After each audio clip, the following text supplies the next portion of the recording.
네, 8월 10일 월요일 여의도 인사이트로 이어가겠습니다. 예고해 드린 것처럼 이분과 함께 인사이트 또 얘기 나눠보죠. KB증권 자산배분 전략 이사이신 이은택 이사님의 인사이트와 함께합니다. 이사님 어서 오세요. 네, 안녕하세요. 안녕하세요. 잘 지내셨어요? 네. 쉽지 않았습니다. 네. 시장 때문에. 그렇죠. 뭐 질문도 네. 많고 네. 마지막 주에 휴가를 갔거든요. 오. 네.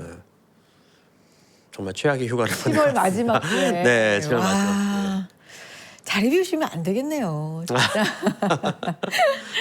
진짜 7월 너무나 그러니까 시장이 어떻게 보면 좀 상처를 받았다라고 저는 표현을 해도 과언이 아닐 만큼 좀 많은 급등락이 있었던 것 같은데 7월 딱 마지막 날부터 8월 들어서 분위기가 살짝 달라지는 것 같기도 하고요. 최근 상황 좀 어떻게 보고 계세요?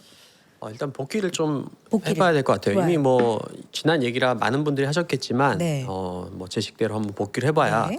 이런 게 어느 정도까지 반영이 됐구나 이런 걸 한번 뭐 살펴보도록 하겠습니다. 네.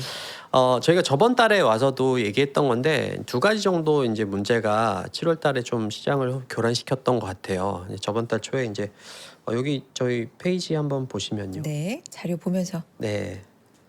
이건 제가 하는 블로그인데요. 네. 발간 자료를 모아놓는 블로그입니다. 네, 이거 여러분 방문해서 네, 보세요. 이그전. 네, 네. 이제 7월 2일 날 이제 그 다음에 제가 여기 나왔어가지고 이걸 아마 얘기했었어요. 네. 프론티어 모델에 대한 거 첫 번째 건 이거였던 것 같아요. 그러니까 뭐 수요에 문제가 없었다는 분도 있었지만 저희가 볼 때는 프론티어 모델에 좀 수요에 문제가 약간 있었던 것 같다.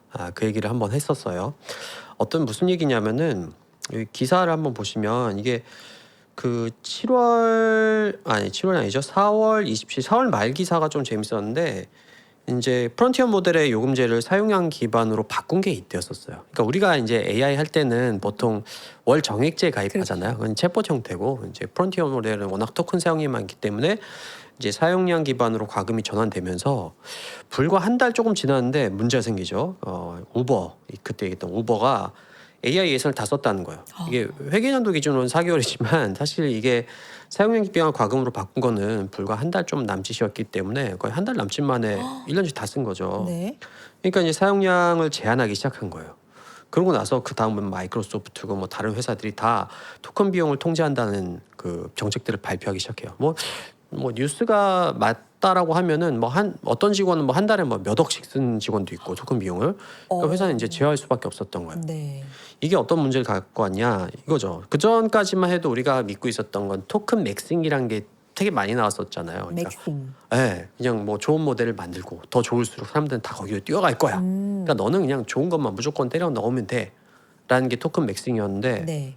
그게 이제 안 통하기 시작했던 게 아까 보셨듯이 뉴스가 언제입니까? 이제 6월 초부터 그렇게 됐고 그러면서부터 토큰 옵티마이제이션이란 말들이 이제 그때부터 뉴스에 많이 나왔어요. 그러니까 꼭 필요한 것만 프론티어 비싼 거 쓰고 나머지는 뭐 오픈 소스나 이런 것들 써. 뭐 좀 섞어서. 오픈 웨이트 같은 거. 그렇게 네. 써라 해서 토큰 옵티마이제이션으로 그때부터 넘어갔죠. 네. 그래서 이 데이터를 아마 여기서도 보여주신 분이 있지 않을까 싶어요. 이게 네네. 실리콘 데이터 LMM 토큰 익스펜디처 인덱스라고 해가지고 가격 인덱스인데 이거는 토큰 사용량이 줄어든다라는 뜻이 아니라 사용량을 가중치로 반영한 토큰의 평균 가격 지수예요. 그러니까 예를 들면은 뭐 100달러짜리 토큰하고 10달러짜리 토큰이 있다. 100달러짜리를 뭐 더 많이 쓴다. 그럼 얘는 올라가는 거예요. 반면 100달러짜리 좀 조금 쓰고 10달러짜리를 많이 쓴다. 그럼 얘는 이제 내려가는 겁니다. 네. 그러니까 쉽게 말하면 얘가 내려갔다는 거는 AI 수요가 감소했다 이 뜻이 아니라 네. 프론티어 모델에서 좀 더 저렴한 모델로 이동을 하고 있다 이런 뜻인 거예요. 근데 이게 언제부터 하락했는지 보면은 여기 좀 조금해서 잘 안 보실 수 있는데 6월 초부터죠, 그죠? 6월 초부터 급락했어요. 6월 초면은 이 뉴스가 나면서 토큰 맥싱이 좀 깨지기 시작한 시점하고 뭐 거의 정확하게 일치하죠. 그래서 제가 볼 땐 대충 뭐 한 요 정도 오면은 지금도 이미 이제 이 비율을 보면 한 7대3에서 8대2로 넘어가고 있거든요. 그러니까 그 저렴한 모델 비중이 한 70%가 넘어가고 있고 프론티어 모델의 사용 비용은 30% 이하로 내려와서 제가 볼 땐 8대2 정도면은 대체적으로 좀 맞지 않을까 싶고 그러면 이제 여기 업데이트하면 조금 더 내려왔거든요. 이게 지금 7월 말 하순 정도인데 뭐 거의 다 이제 좀 내려오고 있다 이렇게 보고 있습니다. 좀 저렴한 걸 네. 많이 쓰게 됐다. 섞어서. 그렇죠. 그렇죠? 네, 그러면서 나온 게 이거였죠. 저렴한 모델 우리가 아는 거 있잖아요. 중국. 그죠. 중국 AI가 또 한 방을 또 때렸어요. 근데 최근에는 이제 뭐 키미 K3 뭐 이런 것들이 그쵸. 얘기가 나왔지만 사실 네. 제가 그 7월 2일 그리고 6월 30일 날 자료 쓸 때만 해도 그땐 GLM 5.2였죠. 이거 아마 저번 달에 나와서 제가 이걸 얘기했었을 것 같은데 GLM 5.2 이런 것들. 그러니까 토큰 맥싱이 아니라 이제 비싼 거 좀만 쓰고 나머지는 이제 뭐 오티마이제이션해서 적정하게 좀 싼 거 써. 그러다 보니까 그럼 싸고 좋은 게 뭐냐라고 했더니 이제 중국 모델들이었죠. 그래서 이때는 GLM 5.2란 게 떴었고 그 전에 이제 미니맥스 M3란 게 있고. 근데 이게 생각해 보시면은 뭐 성능이야 좋겠죠. 이제 전문가들이 좋다라고 했으니까 성능은 제가 잘 모르니까 전문가들 의견을 따른다면 좋은데, 근데 하나 조금 이상한 게 있지 않나 싶어요. 뭐요? 뭐냐면은 미국은 이제 뭐 제미나이, 오픈 AI 뭐 그리고 뭐 클로드 이렇게 돌아가면서 이제 얘가 하나 더 좋은 거 내면 얘가 내고 뭐 이런 식으로 왔다 갔다 가잖아요. 하죠. 네. 근데 중국은 생각해 보시면 계속 상대가 바뀌어요. 딥시크였다가 그다음에 미니맥스 M3였다가 그다음에 GLM 5.2였다가 키미 K3였다. 뭔가 자꾸 바뀌어요. 경쟁자가 조금 이상하죠. 그래서 주가를 한번 보면은 네. 제 주가인데 이 중에 두 회사가 지금 홍콩에 상장돼 있어요. 네. 근데 이때가 이제 아까 말씀드렸던 6월 말이었죠. 이때 이제 성능이 엄청 좋다 그래서 GLM 5.2 성능이 좋아요. 그래서 GAI가 주가 폭등했는데 그걸 보면 거의 뭐 3분의 1 토막, 거의 4분의 1 토막, 3분의 1 토막 정도 났죠. 미니맥스도 마찬가지예요. 거의 뭐 얘는 더 심하죠. 6분의 1 토막. 그러니까 쉽게 말하면은 성능이 좋은 건 맞는 것 같아요. 근데 성능이 좋은 걸 만드는 거하고 그래서 돈을 버는 건 조금 다른 얘기인 것 같아요. 성능이 좋은 걸 싸게 파는 건 누구나 할 수 있죠. 누구나는 아니지만 할 수는 있는 거죠. 예를 들면 제가 뭐 이렇게 명품 백을 사서 10,000원에 지금부터 판다. 그럼 뭐 팔 수 있죠. 폭증하겠죠 수요가. 손해는 근데 보실 전 어떻게 하겠습니까? 약간 그런 문제가 있는 거예요. 그래서 성능이 좋아서 결국에는 뭐 미국 모델을 위협하고 이건 맞겠죠. 전문가들이 네. 그 기술적으로 판단했을 때. 근데 그거하고 경제적으로 돈을 벌어서 당장 문제가 생기냐는 조금은 차이가 있을 수 있다. 네, 그런 생각은 좀 듭니다.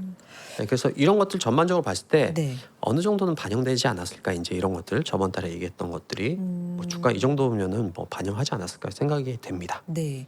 빅테크는 못 멈춰도 자본 공급자는 멈출 수 있다. 이 얘기도 굉장히 많이 했었죠. 네. 네.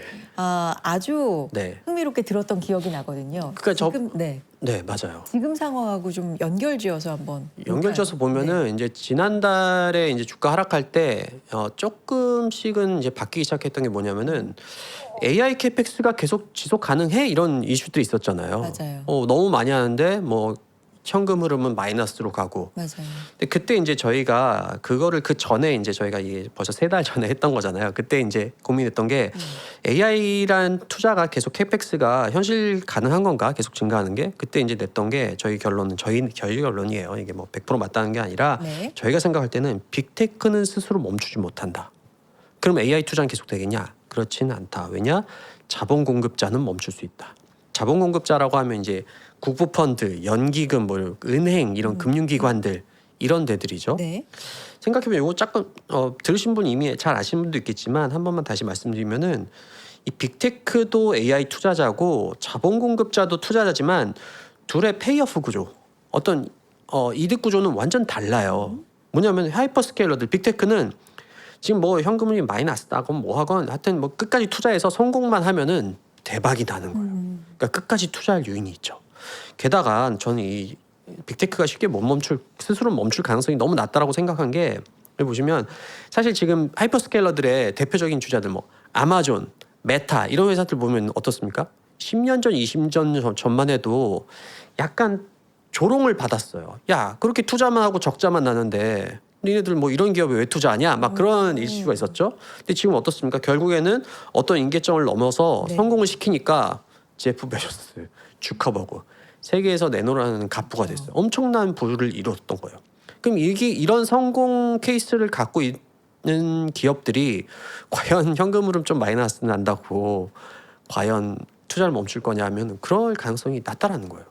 게다가 사실 현금 흐름이 마이너스라는 게 아주 특이한 일은 아니에요. 이게 워낙 조명받아서 그렇지 사실 투자 많이 하는 기업들은 보통 마이너스예요. 우리도 뭐 어떤 사업을 한다 그럴 때 월급 들어오는 만큼만 투자합니까? 그렇지 않죠. 투자하고 나중에 이제 이제 걔네가 캐시인이 되면 그때부터 돈을 버는 거잖아요. 머니타이징을 하면서. 그렇기 때문에 하이퍼스케일러들이 멈추는 건 굉장히 쉽지 않다. 반대로 무슨 얘기냐면 실제로 그래서 빅테크들이 실적 발표했는데 캐펙스를 그렇게 뭐 크게 줄이고 그러지 않고 오히려 늘렸잖아요. 네. 근데 그게 주가의 하락은 멈추겠지만 엄청난 반등을 만들지 못했던 게 사실 알고 있었던 거죠. 이거는. 문제는 뭐냐면은 자본 공급자다. 네. 이게 이제 7월 말로 가면서 이 얘기가 좀 나왔는데 무슨 얘기냐면은 자본 공급자는 성공하든 대박이 나든 그건 큰 상관없어요. 대박 난다고 돈을 더 주는 게 아니니까 자기한테. 이 사람들은 이제 쉽게 말하면 대출을 했으니까 내 이자 꼬박꼬박 내고 원금만 갚으면 되는 거예요. 대신 실패하게 되면 원금 손실이라는 페이오프 구조를 갖고 있죠. 완전 다른 거예요. 그러니까 이런 사람들은 실패하냐 아냐가 중요한 거예요. 그래서 아까도 캐시플로우 현금 흐름 얘기했을 때 사실 주주들은 현금 흐름은 그렇게까지 중요하지 않아요. 어쨌든 투자해서 이게 성공해서 얘네들이 매출과 이익을 올리냐가 중요하죠. 그래야 나한테 배당을 해주니까. 맞아요. 그래서 뭐 그런 얘기도 좀 있었잖아요. 뭐 이사회에서 뭐 배당 이렇게 현금들이 줄어들면은 배당 이런 게 줄 수 있으니까 반대할 거다. 네. 저는 그럴 가능성이 별로 없죠.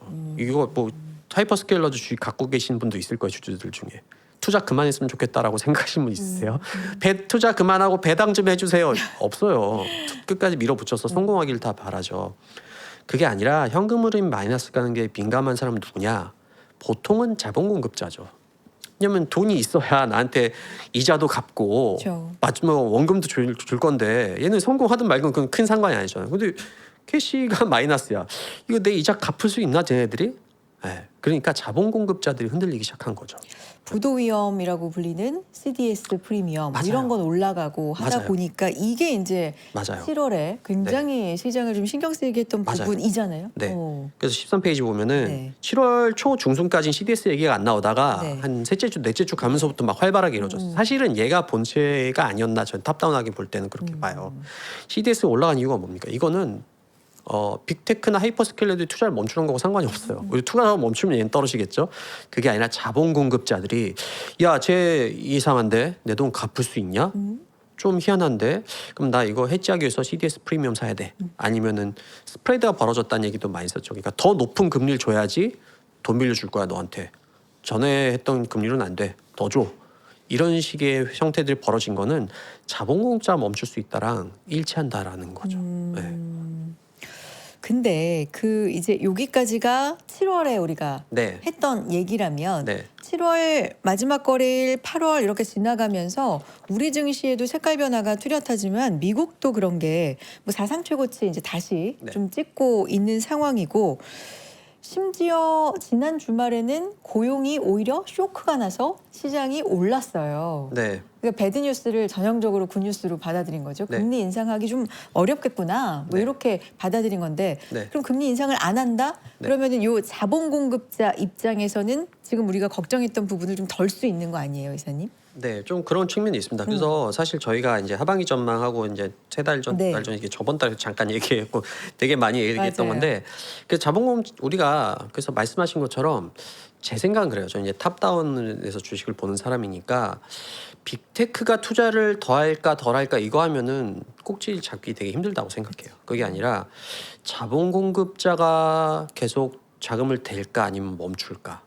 예, 그러면은 자본 공급자가 어떤 걸 기준으로 판단하냐고 할 때 상당 부분이 여기 보시는 것처럼 금리거든요. 금리. 예, 국채 금리. 그래서 국채 금리가 올라간 시점하고 CDS 프리미엄 올라간 시점이 또 우연히 또 되게 비슷하죠. 그래서 뭐 요즘에 금리 안정돼야 돼요 이런 얘기들이 부쩍 많이 나오는 게 네. 사실은 단순히 금리가 올라서 뭐 문제가 생기고 이거보다는 전반적으로 자본 공급자가 어떻게 행동하느냐가 금리가 결정한다는 얘기들을 저희가 이제 여러 차례 했었고 그게 이제 시장에서 회자가 되고 있는 거라고 볼 수 있겠습니다. 요게 이제 아까 말씀드린 고용 지표 뭐 네. 이런 것도 영향을 주지만 네, 금리를 안정시키려고 미국이 최근에 굉장히 뭐 베산트 장관을 비롯해서 네. 좀 대놓고 발언을 많이 해요. 네. 행동도 그렇고 네, 일본하고 사실 공조를 해서 네. 일본의 환율을 안정시킨다 이런 부분도 사실은 미국의 국채 네. 팔까봐, 네. 국채금리 올릴까봐, 네. 올라갈까봐 뭐 이런 것도 사실은 굉장히 많이 포함되어 있는 거잖아요. 네네 그렇습니다. 그래서 좀 안정이 된다면 네. 그리고 돼가고 있는 거 아닌가 싶기도 하고 이런 쪽 좀 살펴봐 주세요. 일단은 뭐 말씀하신 것처럼 매크로 상황들이 조금 호전돼야 될 필요성도 있어요. 지금보다 더. 그렇죠. 네. 예를 들면 이제 뭐 이란 사태들이 좀 수습 국면으로 간다든지 아니면 장기물 금리를 좀 떨어뜨릴 수 있는 고용 얘기도 하셨고 그런 것들이 좀 좋은 뉴스들이 나와줘야 된다고 봅니다. 근데 저는 그런 게 나올 가능성이 있어 보여요. 탑다운하게 경제 쪽을 봤을 때.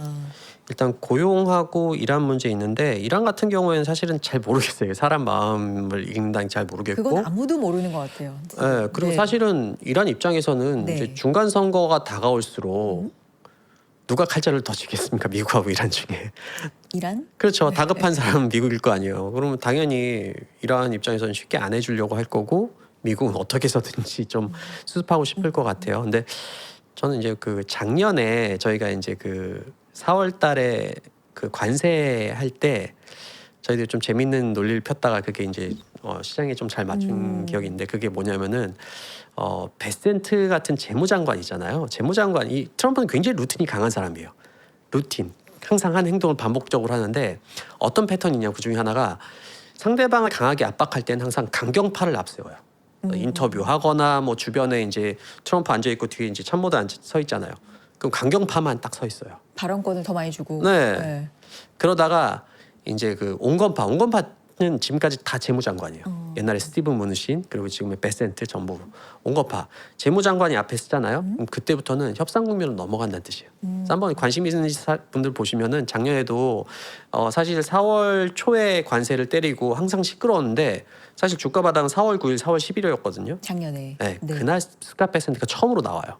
그래서 이제부터 내가 협상을 주도하겠다는 말을 스스로 해요. 이거야말로 사람을 시그널로 보는 거네요. 약간 그렇죠. 이게 뭐 100% 그거 갖고 알 수는 없지만 그 패턴들이 있어요. 그래서 이번에도 저번 주 후반부에 스캇 베센트가 제가 알기로는 처음으로 전면에 나섰어요. 뭐 아직까지는 뭐 확연한 어떤 합의 결과는 없지만 이게 좀 협상으로 넘어가는 시그널 아닌가 싶고 그 이후로 이제 트럼프도 약간은 이제 톤다운한 일 벌어지고 물론 뭐 언제 트럼프가 마음을 바꿀지 모르지만 협상 국면에 가지 않았나 싶고요. 그래서 네. 그런 것들도 일단은 기대를 좀 갖고 보고 있고 고용이 이제 저번 주에 나왔으니까 고용 맞아요. 얘기 좀 해볼게요.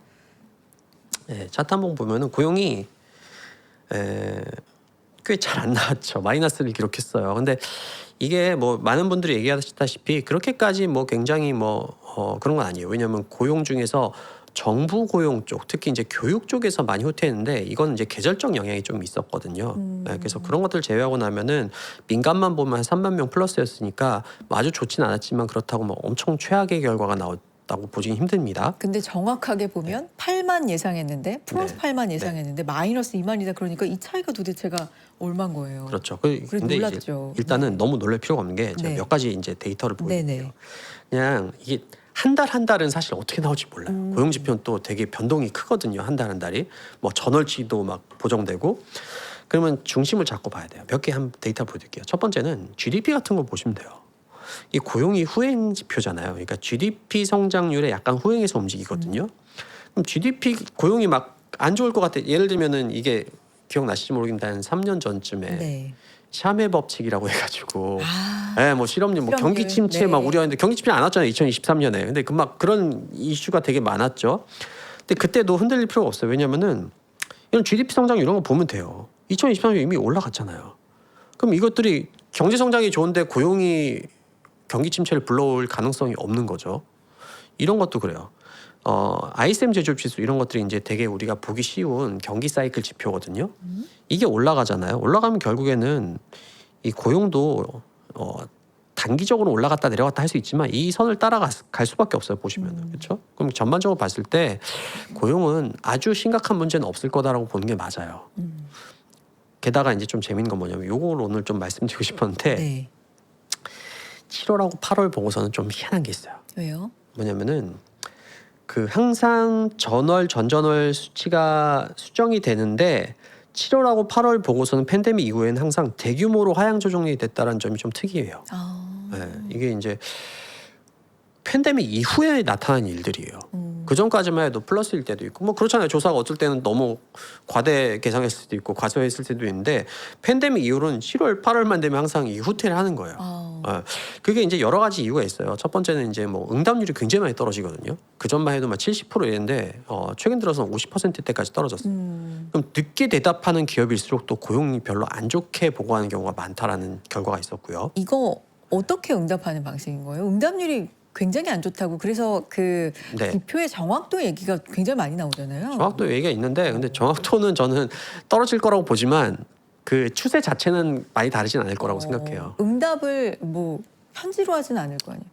이게 서베이로 하고 그러니까 서베이인데 근데 그런 것들이 이제 네. 온라인 이런 걸로 되면서 그런 응답률이 굉장히 떨어졌다라고 하더라고요. 오히려 온라인이 되면서 응답률이 네. 좀 떨어졌다. 그런 게 있고 또 하나는 뭐냐면은 네. 항상 이제 팬데믹 이후에 또 하나 뭐냐 응답률 말고 더 큰 네. 거는 패턴들이 좀 바뀌었어요. 네. 고용 패턴. 우리도 좀 그렇잖아요. 임시직이 많아지고 그리고 뭐 여름이 되면 대규모 채용을 하고 원래 휴가 시즌이니까 원래대로 대규모 채용을 했다가 그다음에 이 뭐 특수가 끝나면 이제 해고하고 이런 식으로 갔는데 그 이후로는 이제 그런 식으로 대규모 채용 이런 것들 안 하고 스팟으로 하거나 파트타임을 뽑거나 아니면 아웃소싱 업체를 통해서 하거나 하면서부터 이 계절성이 많이 사라졌다는 거예요. 그러니까 이제 원래는 6월, 7월에 많이 5월, 6월에 많이 뽑아놔야 이제 7월, 8월 그쵸. 특수를 누리는데 그런 것들이 많이 사라진 거예요. 그러니까 계절적으로 오히려 이게 더 하향 수정이 계속되는 패턴들이 보이는데 이게 8월도 그렇다는 거예요. 근데 이게 지금 하향 수정 됐다라는 게 중요한 게 여기 빠지면 안 돼. 하향 수정되면 어떻게 합니까? 금리 우리는 지금 금리에 대한 질문을 그쵸. 하고 있잖아요. 금리는 어떻게 될 가능성이 좀 더 높습니까? 금리는 동결. 좀 떨어질 동결적으로 점점 갈 가능성이 있어요. 게다가 이게 재밌는 게 이때도 그런데 7월 보고 그때 샤메 법칙 뭐 이런 게 논란이 되면서 네. 뭐 이렇게 하고 뭐 경기가 좋냐 안 좋냐 그러다가 2024년 9월 달에 이제 50bp 금리 인하로 돌아선 게 이 8월 고용 지표가 이제 9월 초에 발표되잖아요. 생각보다 안 좋으니까 그럼 금리 인하 좀 더 해도 되겠다라고 하면서 이 시장이 이제 좀 이렇게 마사지를 했던 거예요. 그래서 이번에도 7월 데이터가 좀 안 좋게 나오니까 9월 FOMC 때 금리 인상 안 하는 거 아니야? 그렇죠. 라는 얘기들이 나왔잖아요. 네. 만약에 8월도 지금까지 보면 계절적으로는 항상 좀 하향 조정되는 경우들이 많았어요.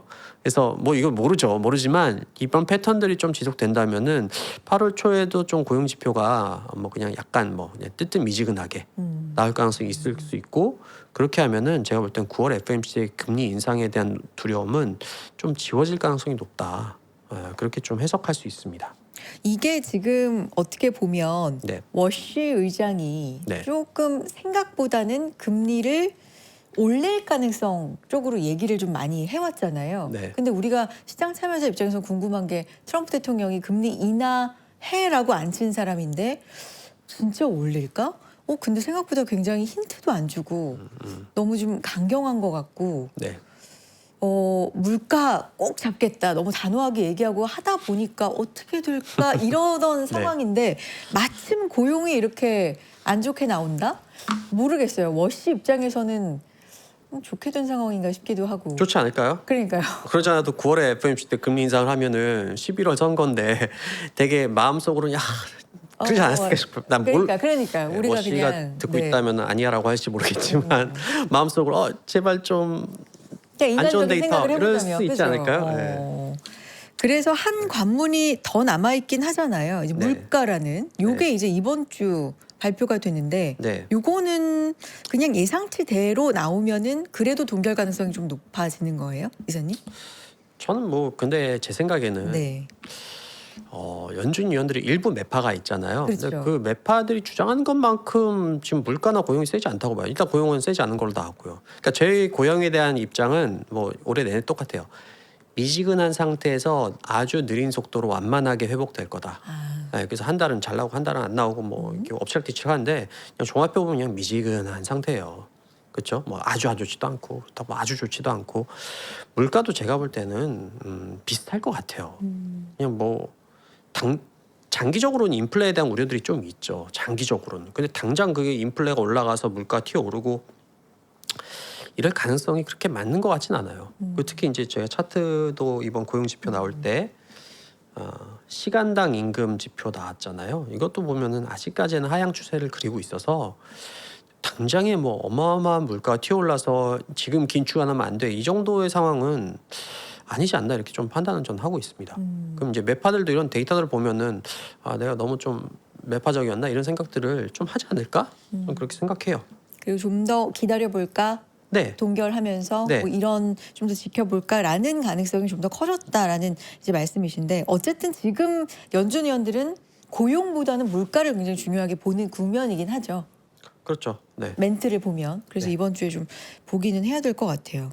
이사님의 의견은 동결 쪽이다. 동결 가능성이 좀 크지 않을까? 그러면 네. 주식 시장에는 좀 아, 좋은 인상보다 훨씬 낫죠. 네, 그 이것만 한다고 만병통치약은 아니지만 지금은 인상까지 오면은 저 너무 힘들어져요. 그렇기 때문에 뭐 금리 동결 쪽으로 가는 게 확실히 나은 뉴스이긴 하죠. 네, 사실 오늘 코스닥 얘기는 이제 시간 때문에 안 하긴 할 건데 네. 이제 사실 최근에 코스닥이 우리가 좀 올라가고 오늘도 좀 큰 폭으로 올라간 거 물론 너무 많이 빠지고 뭐 순환매 관점도 있지만 네. 요 금리라는 토대의 영향도 있기는 한 거 아닌가라는 생각도 들어서요. 금리가 왜냐하면 올라갈 거다라는 기조가 많아지면 네. 중소형주에는 아무래도 좀 부담일 수밖에 없지 않나요, 기자님? 그렇겠네요. 네. 사실 저도 그거를 생각을 잘 안 해보셨어요? 저 코스닥은 사실 이게 네. 그 리서치에서 이렇게 커버를 그쵸. 전문적으로 안 네. 해요. 왜냐하면 이익이 나와야 이익 추정치가 있어야 그걸 근본으로 하는데 이익 추정치가 잘 안 나와서 사실 이거는 뭐 저희가 따로 보진 않아서 근데 말씀하신 건 좀 맞을 수도 있겠다 생각이 들고 이제 뭐 워낙 또 수급이 한쪽으로 많이 쏠려 있다가 사실 코스닥도 많이 빠졌잖아요. 너무 많이 빠졌죠. 너무 많이 빠졌죠. 네네. 그래서 그런 것들이 좀 나오지 않나 싶고요. 그러지 않아도 이거 그 26페이지 제가 차트도 하나 가져갔는데 볼까요? 네. 이게 좀 저희 생각보다 사실은 굉장히 많이 밀렸어요. 저희가 이제 뭐 6월 달에 사실 저희가 처음 생각했던 거 6월 중순에 저희가 이제 이그전에서 이제 조정 얘기를 하면서 그때 한 20% 조정을 받거든요. 20% 조정도 좀 크다고 생각했는데 사실은 그렇게 생각했던 이유가 뭐 이런 차트들 때문이에요. 이게 보시면 노란색이 ISM 제조업 지수인데 ISM 제조업 지수 정도는 꼭 챙겨 보시길 추천드려요. 이거 되게 좋은 데이터예요. 뭐가 이렇게 좀 일치하는 동일화되는 게 있나요? 일단은 코스피하고 일치도 많이 하고요. 방향이. 살짝 보면 살짝 선행하는 경우도 꽤 있고요. 이 ISM 제조업 지수는 한 3가지 정도 굉장히 큰 장점이 있어요. 네. 첫 번째 뭐냐면은 가장 빨리 발표되는 매크로 데이터예요. 매월 첫 영업일 날 발표하니까 보통 1일, 2일, 3일 요 3개 중에 하나가 발표돼요.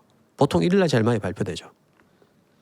빨라요. 네. 첫 번째. 굉장히 빠르게 알 수 있어요. 나머지는 뭐 물가니 뭐니 하면 막 아무리 빨라도 뭐 한 열흘 뭐 15일 뭐 이렇게 기다려야 되잖아요. 얘는 그게 아니고 바로 볼 수 있다. 두 번째는 뭐냐면은 다른 선행 지표들은 그리면 되게 잘 맞아요. 코스피랑 뭐 아니면 주가랑 잘 맞지만 한 가지 조금 마음에 걸리는 함정이 있어요. 뭐냐면 다른 선행 지표들의 구성 항목들을 보면 대부분의 선행 지표가 주가 지수를 포함해요. 왜냐면 주식이 선행 지표잖아요. 그렇죠. 그러니까 그거를 포함하면 그럼 결국에 이제 약간 순환 참조가 있는 거예요. 그렇죠. 예, 뭐 비율은 조금씩 다 달라도. 근데 이 ISM 제조업 지수는 주가에 대한 것들이 없어요. 왜냐면 이건 서베이 지표거든요. PMI라고 부르는데 Purchase Manager, 그러니까 구매 담당자한테 직접 물어보는 거예요. 너 지금 뭐 고용은 어떻게 되고 있니? 상품 가격 어떻게 되니? 주문은 많이 오니? 거기에 주식에 관련된 항목이 없어요. 그렇기 때문에 순환 참조에서 좀 자유로울 수 있다는 장점이 있어요. 세 번째 장점은 뭐냐면은 다른 지표들은 경제 데이터를 포함해요. 다른 선행 지표들. 네. 근데 아까 고용도 보셨다시피 선행 지표는 대부분 그 전월이나 전전월 데이터들이 수정이 돼요. 그렇죠. 그러면은 선행 지표도 수정이 돼요. 당연히 해야 되지 않겠습니까? 근데 이거는 서베이 지표니까 수정이 안 돼요. 나 그때 대답 잘못했어. 바꿀게 저번 달. 이런 사람은 없잖아요. 요건 고정이다. 네, 이건 고정이에요. 그래서 좋아요. 그리고 매월 그 확인하기도 쉬워요. 홈페이지 가면 정말 잘 정리돼 있어요. 네. 그래서 귀찮더라도 이 정도는 보셔야 돼요.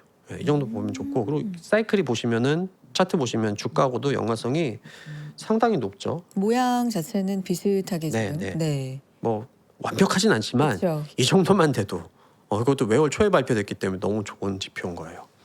근데 최근에 이 데이터가 굉장히 서프라이즈로 발표됐어요. 여기 약간 주춤했다가 빵 하고 올라가죠. 그래서 경기 사이클 자체는 큰 문제는 없는 것 같아요. 뭐 미국 신고가 뚫고 이런 거 보면은 이제 메모리가 어떻게 되냐 이 문제지 큰 문제는 없는 것 같아요. 물론 이거가 지금 55를 찍었거든요. 과거의 고점이 보통 50 후반대에서 형성이 됐어요. 60 사이에서. 그러니까 많이 올라온 건 맞는데 그래서 후반부라고 저는 생각해요. 근데 그렇다고 뭐 이게 지금 끝났다고 보기 힘들고 오히려 계속 확장이 되고 있다. 근데 이 지표를 이렇게도 저희는 사실 많이 봐요. 이건 뭐 지금은 좀 그런데 나중에 꼭 써먹으실 일이 있을 거예요. 뭐예요? 이 아까 ISM 제조업 지수 그린 거예요. 노란색은. 네네, 앞에 노란색. 거랑 똑같은 거예요. 근데 좀 형태를 잘 어. 다르게 그린 게 코스피를 MDD 데이터를 그렸어요. 그러니까 네. 맥시멈 드로다운이라고 해서 고점 대비 얼마나 하락했냐. 아하. 그러면 되게 비슷하잖아요. 거의 이거는 그렇죠. 더 일치를 많이 하네요, 모양이.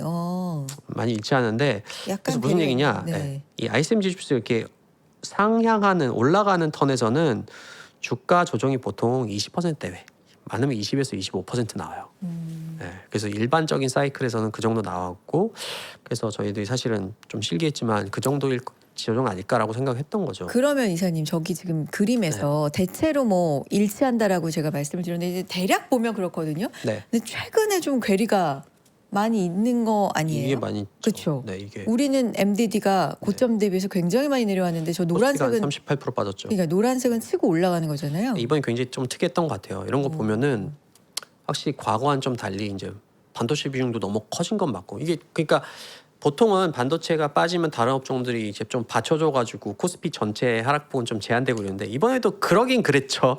조금 다른 업종들이 덜 빠지긴 했지만 비중이 너무 커졌다는 게 그런 것들이 좀 이번에 특수한 사이클이었다는 것들을 좀 그랬던 것 같고. 그럼 보통 저럴 때는 따라가나요? 이렇게 올라가냐고요? 네, 올라가나요? 보통 저 올라가죠. 노란색을 따라서? 네, 오. 보통 올라가죠. 네. 그러니까 끝은 아니지 않겠느냐. 이게 올라온 것들이 사실은 긍정적이지 않겠느냐. 뭐 긍정적 영향을 결국 주지 않겠냐라고 얘기를 하는 거죠. 네. 물론 이번에 다를 수도 있죠. 근데 그거를 다르다고 베팅하는 거는 투자자로서 할 일은 하긴 쉽지 않은 일인 것 같아요. 물론 이 지표만 갖고 할 수는 없죠. 근데 그쵸, 컬레이션이 있으니까 네. 탑다운을 본다. 그래서 이것도 참 탑다운데 전 탑다운 하는 사람이니까 바텀업도 보고 탑다운도 보는 게 뭐 이런 것도 중요하지만 저희가 이런 얘기도 많이 했잖아요. 이격도 얘기도.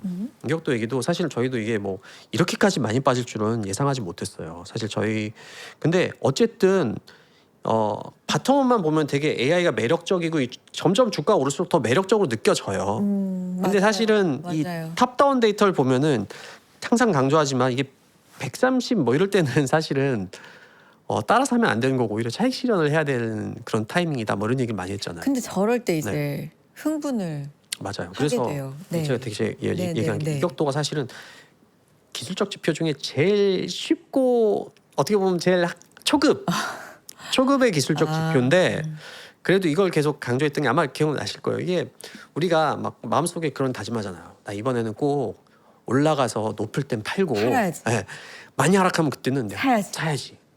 근데 그게 그게 왜 이렇게 안 될까요? 굉장히 어려워요. 저희가 주식시장에 저도 17년 있었는데 네. 18년째 있는데도 어려워요. 그래서 이것도 그래서 이런 걸 그려놓으면은 나를 제어할 수 있는 거예요. 나를 믿으면 안 돼요. 나를 제어할 수 있는 거예요. 이 정도면 그래 지금은 정신 차려야지. 지금 아무리 네네. 좋아 보여도 스토리가 좋아 보여도 지금은 좀 팔아야겠다. 물론 이제 여기서 여기까지 갈 거냐 이렇게까지 빠질 거냐는 조금 다른 문제죠. 그렇지만 어쨌든 뭐 이거는 피할 수 있지 않냐 뭐 이런 거예요. 지금 저 차이가 네. 25년 4월인가요? 저 이후로 해서도 네. 진짜 크게 벌어진 밑으로 그렇죠? 이건 진짜 이례적인 상황이죠. 그래서 뭐 사실 저희가 이제 이때가 이제 그래서 6월 중순에 저희가 뭐 어쩌고 썼다 썼는데 그게 이제 요 부분이고요. 이제 뭐 20% 정도 조정. 그러다 이제 7월 초에 아까 그 보셨던 뭐죠? 프론티어 모델 수요는 영원한가 뭐 이거 중에서 문제가 있다 써서 이제 뭐 좀 했는데 사실 7월 솔직히 말하면 7월 마지막 주는 저도 좀 충격적이었어요. 7월 마지막 주는 아까도 말씀드린 휴가 갔다가 지금 최악의 휴가를 보내고 왔는데 뭐 그런 건 사실은 뭐 모르겠어요. 그것까지 맞추는 분들은 정말 인사이트가 있는 분들이라고 저는 생각해요. 뭐 그게 전문가가 아니고 그냥 개인 투자자라도 그런 분들은 너무 좋았겠지만 사실 이것까지 예상하기는 좀 굉장히 좀 예외적인 상황이고 투자자로서는 가슴 아프지만 어쩔 수 없는 상황이었을 수 있겠다라는 생각이 좀 들었습니다. 예를 들면 지금 우리가 26년 7월에 25년 4월 저 하락했던 네. 전화를 떠올려 보면 달을 떠올려 보면 이유가 있잖아요. 네. 관세. 네. 네. 네. 관세 발표? 네. 7월을 떠올려 보면 이유를 뭐라고 될까요? 2026년 7월을 되돌아보면 지금은 알 수 없을 것 같은데요. 그래요? 좀 더 지나봐야 할 것 같은데요. 그러니까 많은 이유를 찾지만 무슨 뭐 아센브레너 뭐 청산이 있었다라든가 뭐 네네. 별 이유들이 진짜 많긴 많은데 뭐 어떻게 해서 이 정도 역대급의 변동성이 있었을까는 7월은 진짜 많은 분들이 이건 역사에 남을 거다라고 말씀해 주시니까 그런 거 본 적이 없으니까. 역사상으로도 우리나라 증시 역사상에도 뭐 IMF 외환위기 정도 뭐 말고는 없으니까. 근데 뭐 그런 상황이 아니잖아요. 지금 무슨 외환위기 뭐 이런 상황이 아니니까 이건 좀 저희 같은 사람들이 시간을 두고 좀 분석하고 스터디하고 좀 반추해야 될 상황은 확실히 맞는 것 같아요. 저희도 사실 이게 뭐 어떤 전문가도 본 적 없을걸요. 그래서 이게 정말 원인은 뭐였는지는 좀 시간이 걸릴 것 같아요. 저희가 볼 때는. 그래서 이제 서서히 마무리를 해야 되는데 오늘 보여주신 여러 가지 자료들 통해서 아 경제 지금 특히나 매크로적인 게 이렇게 돌아가는구나 주식이 이렇게 반응했구나를 알 수 있었어요. 네. 그래서 여기서 우리가 얻어야 될 힌트는 결론적으로 보면 뭐가 있을까요? 저는 네. 가장 강조하고 싶은 건 제가 이제 탑다운하는 입장에서는 아까 말한 것처럼 자본공급자가 멈출 수 있는 조건, 그래서 금리 이게 오늘은 이제 시간이 저번에도 한번 얘기를 몇 번 했고 해서 생략했지만 네. 금리는 어떤 금리가 그럼 위험하냐 이런 것들을 제가 자료에 많이 적어놨거든요. 뭐 그게 이제 100% 맞다 그렇게 볼 수는 없지만 그것만 알아도 사실 이번 장에서도 좀 도움을 얻었을 거고 마지막에 진짜 붕괴되는 장에서 우리가 진짜 피할 수 있을 거라고 생각하거든요. 피하고 살아남아야 그 다음이 또 기회가 있으니까. 그래서 그런 것들은 우리가 좀 바텀업에서 뭐 AI가 어떻게 되고 기술이 어떻게 되고도 알아야겠지만 그런 것들 잘 볼 필요가 있지 않나 뭐 이렇게 좀 생각을 하고. 결론적으로 하반기 전체적인 시장 방향성은 여전히 좀 윗방향을 보고 계신 거예요, 이사님은? 뭐 그렇습니다. 네. 여전히 그 주도주는 그러면 이전과 같이 AI 관련된 뭐 메모리나 반도체 이쪽이 될 거라고 보세요? 아니면 좀 달라질까요? 사실 저희가 하반기 전망 첫 페이지 쓴 게 이제 긍정적이지만 이 하반기도 아니죠. 사실 5월달에 쓴 거니까 벌써 굉장히 변수가 많아질 거다. 그래서 주로 저희가 달았던 게 130년 역사에서 버블 붕괴가 어떻게 났는지를 그렇죠. 거의 모든 페이지 하려 있고 그러다 보니까 이거 기업이 투자를 중단하는 게 아니고 기업이 야 나 돈도 없고 점점 떨어지는데 내가 너무 투자 많이 했네. 내가 미쳤었나 봐. 투자 그만해야겠다. 이래서 끝난 적이 없고 다 자본 공급자가 돌아서면서 야 이제 더 빌려주지 마.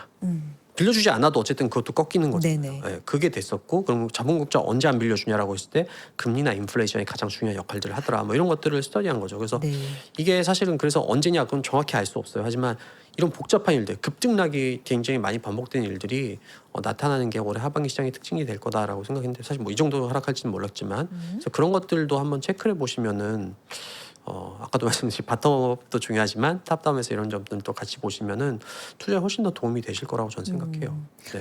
여전히 윗방향을 보고 계신다. 자본 공급자가 키를 쥐고 있는데 금리, 인플레이션 이게 중요한데 현재로서는 자본 공급자가 자본을 못 끊거나 이럴 만한 신호는 보이지 않는다로 우리가 있긴 있었죠 정리를. 지금. 왜냐면 금리도 튀고 했으니까. 네. 하지만 이게 있었지만. 이제 끝난 거냐, 영원히 네. 마무리된 거냐라고 네. 하면은 저희가 했던 두 가지 조건 중에 한 가지 인플레이션 아직 충족하지 않았기 때문에 완전 끝난 것 같지는 않다. 뭐 노웨이백 이런 얘기들 많이 했었어요. 노웨이백인 상황이냐라고 할 때 제가 볼 때 아직은 노웨이백인 상황은 아닌 것 같다. 다시 돌아올 수 있는 길이 있는 것 같다라고 생각합니다. 네.